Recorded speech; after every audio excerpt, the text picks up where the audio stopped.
So I arrived for my therapy session, reluctantly. At least Mum's paying for it. You won't catch me dishing out £65 a week on therapy.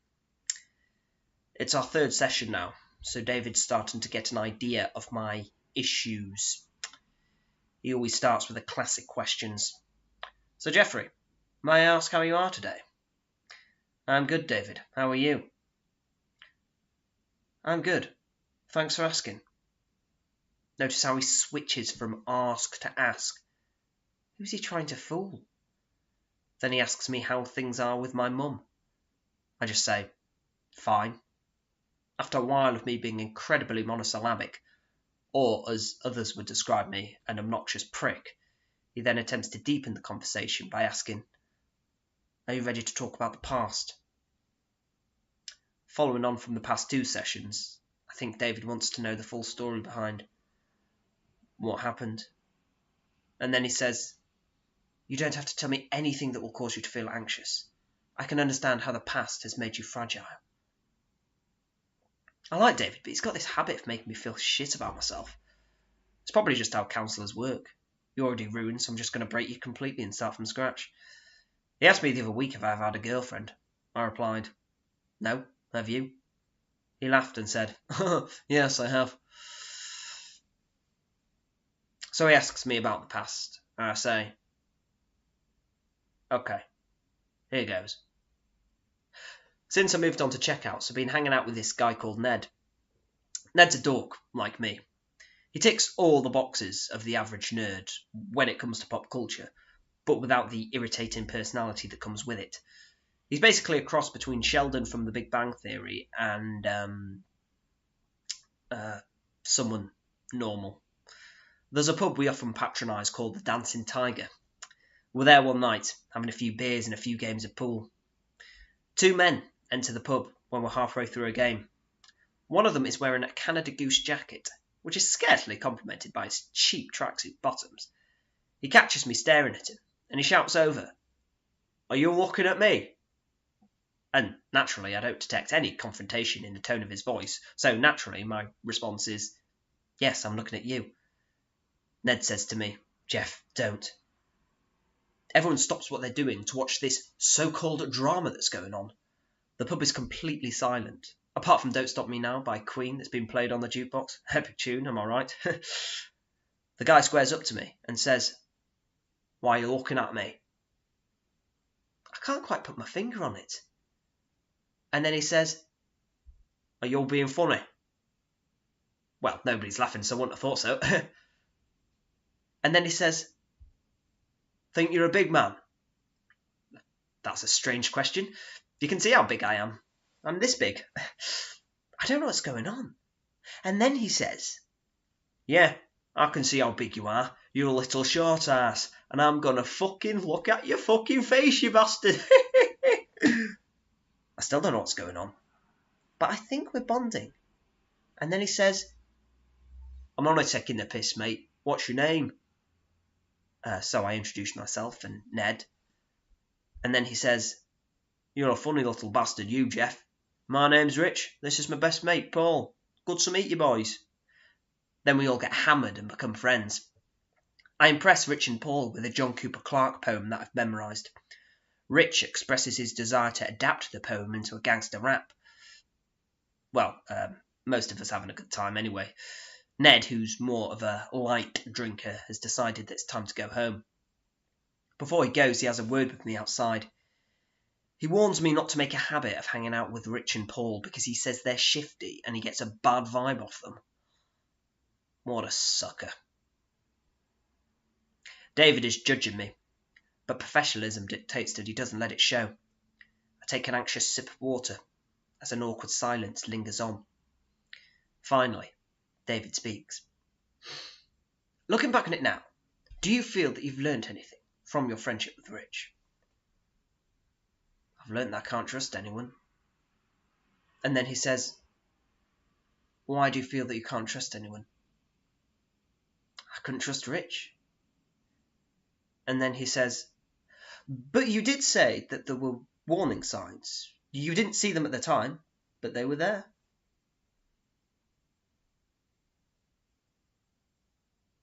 I head up to the staff canteen one morning for some breakfast. And who do I see?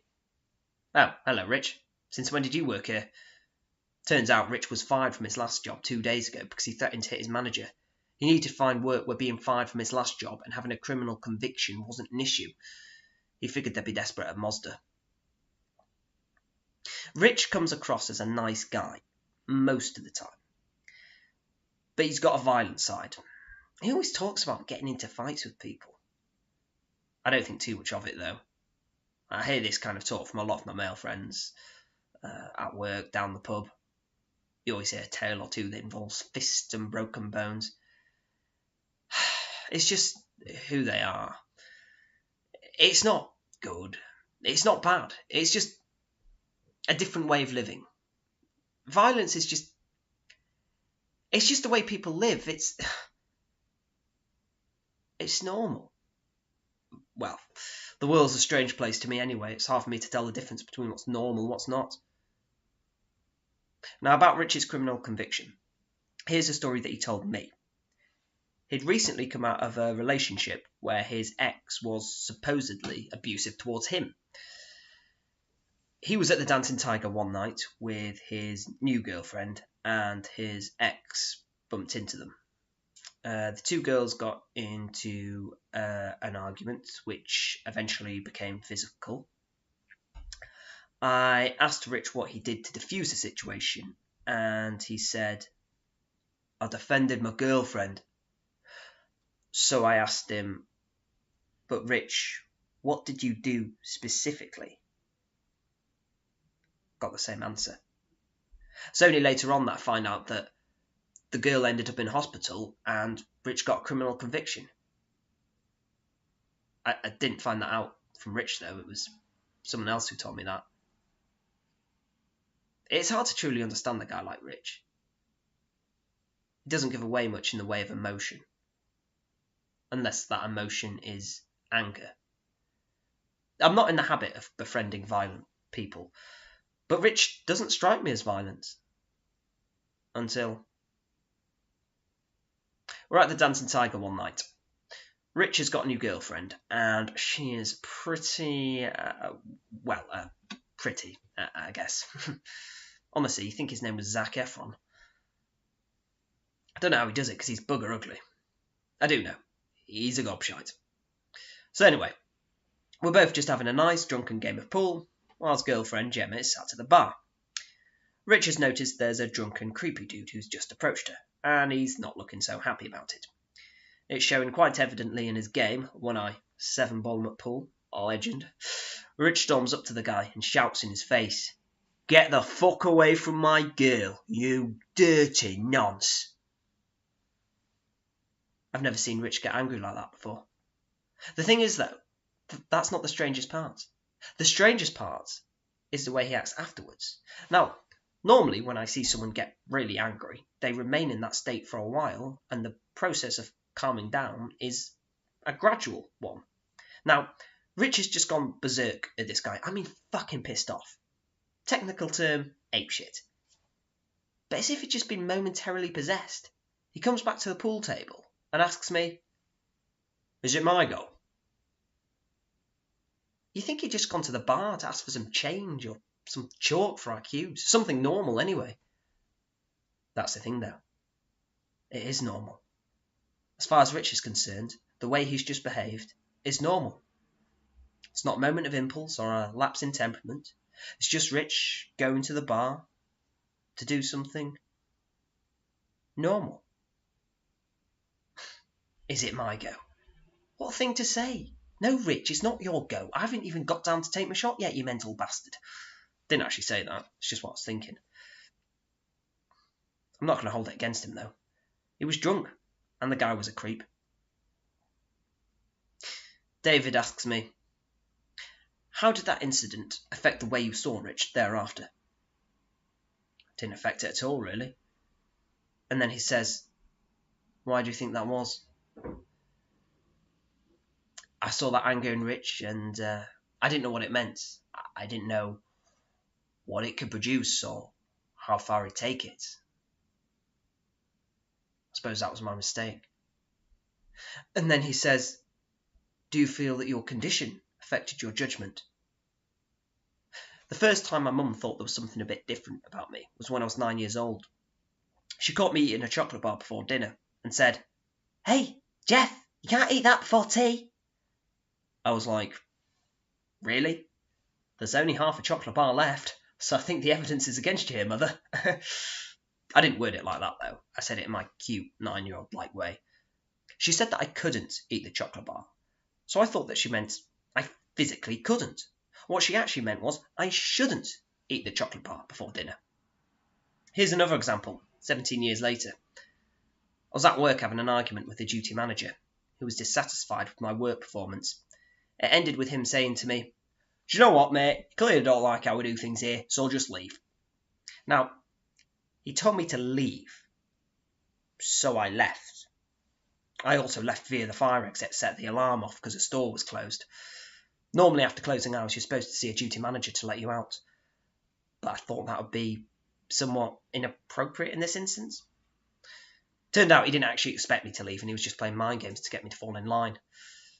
Now, call me unorthodox, but if he's going to play mind games, that's his fault. We're having lunch in the staff canteen. Rich is pissed off about some drama that's gone on between his sister and a lad named Michael.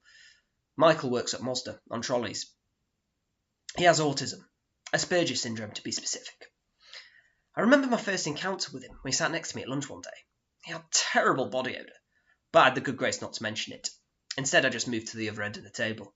I told him that it was nothing personal, I just have a thing about people sitting near me when I'm eating, which is in fact true. I'd known him for 5 minutes, and he asked me the weirdest fucking question. "Have you ever wanked over gay porn?" No. Why? And then he said, "Statistically, 1 in 5 straight men have wanked over gay porn." Are you sure that's accurate? And then he said, "Yeah, I looked it up on the internet." Hang on. You looked it up, as in you didn't just stumble upon this information. You actually went half your way to find out the percentage of straight men who've wanked over gay porn. And then he said, "Yeah." And what was this website called? who'sthemostgullible.com? And then he said, "No, it was called experimentingwithmeat.com.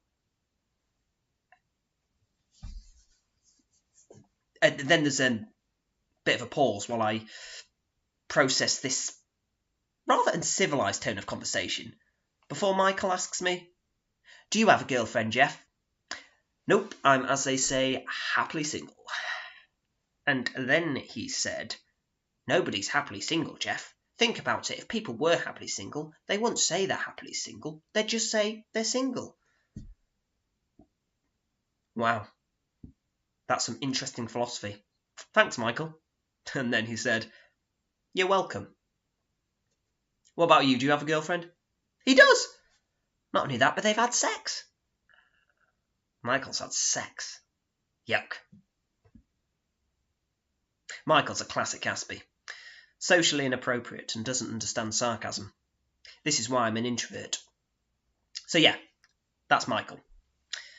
Apparently Michael was out last night and he bumped into Rich's sister, Alicia. Michael was chatting to her in a way that may have come across as flirtatious. Being on the autistic spectrum, sometimes he doesn't understand how his behaviour can be misinterpreted. I'm sure he had no ill intentions. He does, after all, have a girlfriend, apparently.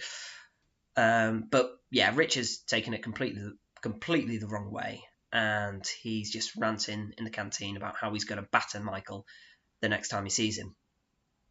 I'm doubtful how serious Rich is about his vendetta against Michael. Either way, he's milking it for all it's worth, so I feel obliged to speak to him in private. I explained to him that there is no sense behind his vendetta against Michael, because the guy is a complete fool and has no idea how to behave. Is he worth it, is my point. I don't think I've got through to him. He just looks at me with this cold glare. The next time we speak is at the Dancing Tiger. Michael sat at the bar with his friend Ben. Ben finishes his pint, leaves the pub. Then it's just Michael. Michael finishes his pint. leaves the pub. Rich and Paul go after him. I follow them outside. Paul's grabbed hold of Michael. Michael's screaming at him, trying to break free. Then I just watch what happens. It's the silence that gets me. The moment it hits you that it's real. I can't describe what I'm thinking or feeling. 5 minutes ago, I was having a drink with my friends. Everything was calm. It was normal. Now everything's changed in this short amount of time. It doesn't make sense anymore. It's just...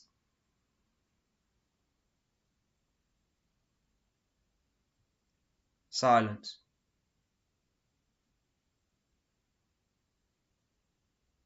I'm lying in bed the following evening, thinking about how shit I am at life. I can't sleep, so go downstairs, put some Netflix on, crack open a beer. I drink quite heavily when I'm miserable. I know what you're thinking. How cliche. I'm watching a documentary called Tiger King. It's a really fascinating piece of life. It's just what I need to take my mind off everything. I'm feeling all right now. I've drunk too much. Time to take a trip to the gents. I'll skip the part where I throw up. I look into the bathroom mirror. My eyes are watery. My hair's messy. My face is pale. I look like a clown. I feel like a clown. The more I look, the more I see it. The wig, the makeup, and the funny clothes. I look all right. I feel right. Imagine if I went to a Dancing Tiger dressed like this. I play out the scenario in my head. A room full of macho blokes looking repulsed at the sight of me. I notice Rich and Paul over by the pool table, so I feel inclined to go over and embarrass them. Hi, Rich. That's my friend Rich, everyone. And then he doesn't say, You what? I'm not your fucking friend. What the fuck are you wearing anyway? You look like Mick Hucknall. Actually, Rich, I'm not really here. This is all in my imagination right now. I'm not even dressed up as a clown. So, joke's on you. And then he doesn't say, it's very kind of you to provide me with this free accommodation. And then he doesn't say, Up there in that weird little brain of yours. Somehow, I don't think the joke is on me. Oh, right, yeah, I get you, yeah. I'll get myself off then. I'm back in the bathroom again. Wow, imaginary Rich is so much wiser than the real Rich. Of course he's wiser. He comes from my imagination. Guess I'll watch the rest of Tiger King and then go to bed. David and I are sharing one of our atmospheric moments of silence. I mean, it is really atmospheric right now. I'm half expecting him to try out that Robin Williams routine from the film Good Will Hunting. Jeffrey, it's not your fault. Well, not entirely, no. No, Jeffrey, it's not your fault. Okay then. No, we didn't do that. Although it would have been fun. Instead, David goes with a more traditional therapeutic approach. Sounds like you went through a difficult time, Jeff. It was challenging, but at least Michael's all right, and Ned isn't a sucker. And then he says, What are your feelings on everything now? Well, I have Asperger's syndrome, and I think the problem is that I've been trying to be normal. Can't say I've been very successful at that. Mind you, what is normal? Are you normal, David? And then he says, It's a good question. One we can explore next week, assuming you'd like to book another session. Would you like to continue our sessions, Jeff? Yeah, why not? It'll be a laugh. And then he says, You are a character, Jeff. Can I ask, why on earth are you dressed as a clown? And then I finish. I've got a job interview. Yes, I'm being serious.